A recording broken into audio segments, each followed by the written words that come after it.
একটা প্রশ্ন আসছে মুহতারাম, আসসালামু আলাইকুম। আমার প্রশ্ন, যদি কোনো পুত্র সন্তান তাদের পিতামাতার জীবিত অবস্থায় নিজের পছন্দ মতো বিয়ে করে, তাহলে শরীয়তে কি রেখে, শরীয়তে বিয়েকে কেমন ভাবে দিবে? পিতামাতার জীবিত অবস্থায়, মানে পিতামাতার পছন্দ করে নাই কিন্তু নিজেরাই পছন্দ করে বিয়ে করে ফেলছে।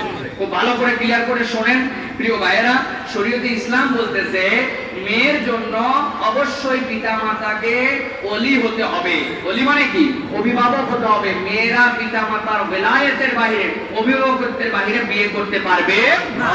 ছেলেরা যদি বালেগ হয় তাহলে বিয়ে করার ক্ষেত্রে বলা আছে, তবে ফিকুল আহনাফ অনুযায়ী যদি কেউ এরকম করে বিয়ে করে ফেলে তাহলে তার বিয়েটা ইজাব এবং কবুল, যেহেতু বিয়ের জন্য ফরজ, তার বিয়ে আদায় হবে, কিন্তু সাথে সাথে তার ওলায়েত ত্যাগ করার কারণে একটা কবিরা গুনাহ হবে। সুতরাং যেটা কবিরা গুনাহ নিয়ে যে বিয়ে আপনি করলেন, এই বিয়ে থেকে আপনার বরকত হবে না। এজন্য এই ধরনের বিয়ে করা যাবে না। বাপ মায়ের মেজাজত নিয়ে বিয়ে করতে হবে। আপনার পছন্দ হতেই পারে, ধরেন অন্যায় কাজ, সেই সম্পর্ক একটা অবৈধ, কিন্তু আপনি করে ফেলছেন, আপনি বাপ মাকে বলেন বাপ মা আপনার বিয়ের ব্যবস্থা করবে, এটা পিতা মাতার জন্য করতে হবে, ঠিক না? সন্তানকে ভালো রাখাই তো আপনার ইচ্ছা।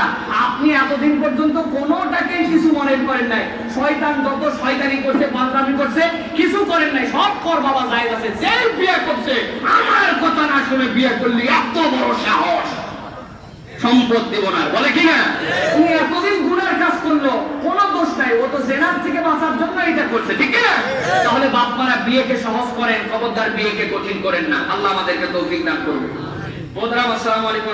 সালাম। প্রশ্ন, ইমানের উপর অবিচল থাকার জন্য বিশেষ করে যুবকদের উদ্দেশ্যে কিছু বলবেন? তো দীর্ঘ বিষয়, আমি তো বললাম ইমানের উপরে অবিচল থাকার জন্য যুবকদের জন্য একটা নীতি আজকে বলছি, সেটা হচ্ছে সাধুর বান্দা হতে হবে। আল্লাহ যা বলছেন, বুঝি কা না বুঝি, নিজের জীবনে সেটা বাস্তবায়ন করতে হবে, ঠিক না? এটা হচ্ছে সবচেয়ে বড় বিষয়। এক কথায় উত্তর। এরপর আরেকটা প্রশ্ন আছে, কোরআনকে যারা তাবিজের কিতাব হিসেবে ব্যবহার করে তাদের ব্যাপারে জানতে চাই।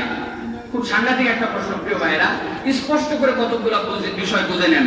রাসূলুল্লাহ সাল্লাল্লাহু আলাইহি ওয়াসাল্লাম এবং সাহাবায়ে কেরাম যা করেছেন, আমাদের জন্য যা করার নমুনা দিয়ে গেছেন, সেটাই আমাদের জন্য ইবাদত, সেটাই আমাদের জন্য শরীয়ত, ঠিক কি না?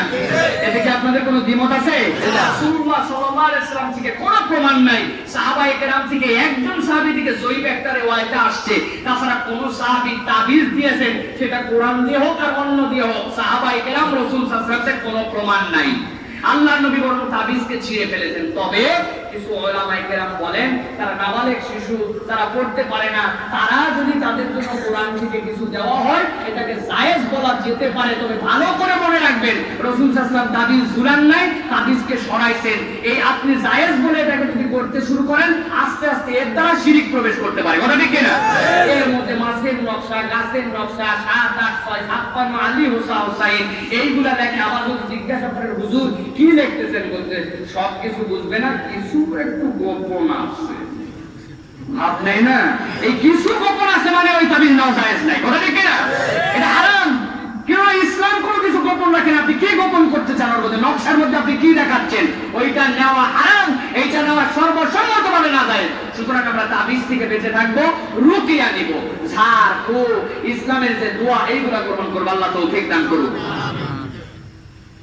প্রদর্শনকারী ইবাদতগুলো কি কি? প্রিয় ভাইরা, অনেক দীর্ঘ বিষয় এগুলো। প্রদর্শনকারীর মধ্যে আপনার সালাত হতে পারে, সিয়াম হতে পারে, হজ হতে পারে, আমার ওয়াজও হতে পারে, ঠিক কিনা? এমন ওয়াজ করব জনগণ বলবে বাপ রে কি বক্তা। কি হলো এটা? রিয়া। এই ওয়াজে কোনো লাভ নাই, আমার জাহান্নামের কারণ হতে পারে, কথা ঠিক কিনা? সুতরাং ইবাদত যা প্রদর্শনের জন্য, তবে যেগুলো আমরা বাহ্যিক দেখাই, সালাত কেন করতেছি, লোকজন যদি খারাপ বলে, হজ এখনো করলাম না, লোকজন যদি খারাপ বলে, এত বয়স হলে এখনো হজ করে নাই, এরকম যদি হয় তাহলে এইগুলো আমাদের প্রদর্শনের ইবাদত। এই রিয়া হবে, রিয়া কঠিন জিনিস, জাহান্নামে যাওয়ার উপায় থাকবে না, এখান থেকে বেঁচে থাকতে হবে। চতুর্থ একটা প্রশ্ন আসছে, মোহরানা আদায়ের সঠিক পদ্ধতি কি? অল্প টাকা, যেমন 20,000, 50,000 টাকায় মোহরানা আদায় হবে কিনা? খুব দারুণ গুরুত্বপূর্ণ প্রশ্ন প্রিয় ভাইয়েরা। আমরা বিয়ের মধ্যে একটা দারুণ সিস্টেম বানাইছি, 1 কোটি, 1 লক্ষ, 100, 1,000, 1 টাকা, 10,000 আছে কিনা? বললাম এটা আদায় কবে হবে? আদায় কবে হয় হোক না হয়, আমরা এটা দিছি কি জন্য? মেয়ের সাইডে যাবি, আটকায় দিলাম। আটকায় দেয় না, মহারানা দিয়ে আটকায়, মহারানা দিয়ে আপনি কোন ঠেকাতে পারবেন না। যদি বিদায় করতে চাও এমনি বিদায় হবে, কথা ঠিক কিনা?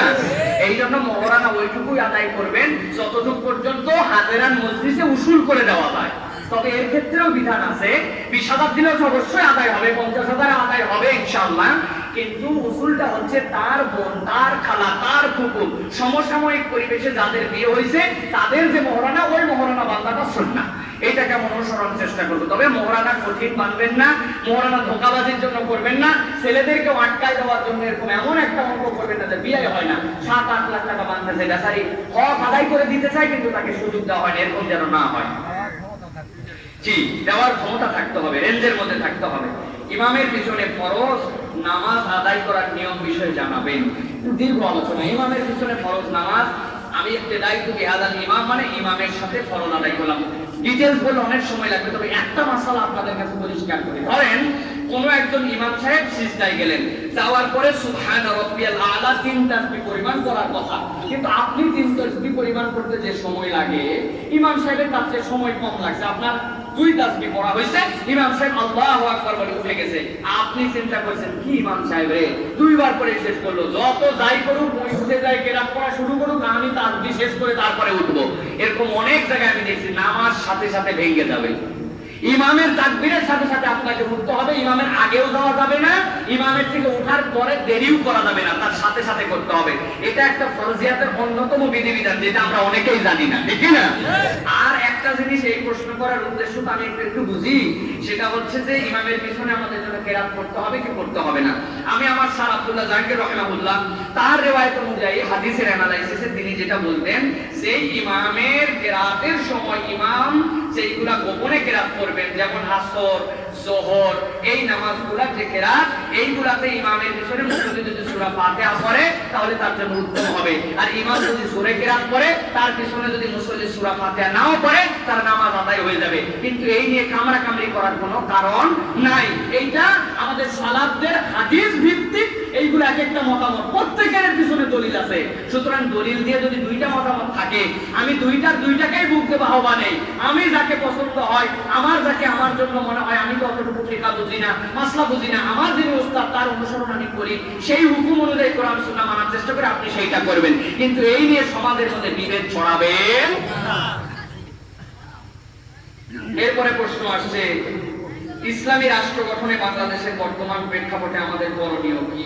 বিরাট আলোচনা, আমার ইউটিউবে আলোচনা আছে, এখান থেকে একটু দেখে নেবেন। এটা এখন এক কথায় এতদূর বলার সমস্যা আমাদের জন্য। তবে একটা জিনিস মনে রাখতে হবে, ইসলামী রাষ্ট্র কায়েম করা এটাই করতে হবে, একই পদ্ধতি সেটার জন্য, এটা আমাদের ভাবার কোনো কারণ নাই। ইসলামী রাষ্ট্র বানানোর জন্য যে যে ক্ষেত্র থেকে দায়িত্ব পালন করবেন, সকলের ভালো কাজের সাথে আমাদেরকে সমর্থন দিতে হবে, ঠিক না? যারা তাবলীগের দাওয়াত দিচ্ছেন, হকপন্থী ভাবে মানুষকে নামাজ শিখাচ্ছেন, যারা মানুষকে দোয়া তাসবিহ শিখাচ্ছেন, মসজিদে নিজের খাইয়ে অপরকে সালাতের জন্য ডাকতেছেন, তিনিও ইসলামী রাষ্ট্র প্রতিষ্ঠার জন্য একটা পদক্ষেপ নিচ্ছেন, কাজ করতেছেন, ঠিক না? এখন তবলীগওয়ালা যদি ভাবে আমি খালি কাজ করতেছি, আর কিসের মাহফিল একটা আয়োজন করছে, ঢাকা থেকে বক্তা আনছে, এগুলোর কোনো দরকার নেই, এগুলোর কোনো লাভ নাই। বল, আমরাও এখান থেকে দ্বীনের কথা প্রচার করে, দ্বীনের হক বুঝ, কোরআনের বুঝ মানুষকে দিয়ে আমরাও ইসলামী রাষ্ট্র প্রতিষ্ঠার জন্য একটা ইবাদত করতেছি, ঠিক না? কিন্তু এটা তো এখন করতেই হবে আগামী 7 বছর 10 বছরের মধ্যে, এরকম না। আমার কাজ দাওয়াত দেওয়া, সঠিক বুঝ বুঝানো, আল্লাহ যেদিন সেই বিধান কায়েম করবে আমি সেদিন এই বিধানকে কবুল করব, ঠিক না? কিন্তু প্রচেষ্টা আপনাকে করতে হবে প্রিয় ভাইরা, সবাইকে সবার জায়গা থেকে প্রচেষ্টা করতে হবে। আল্লাহু আল্লাহ।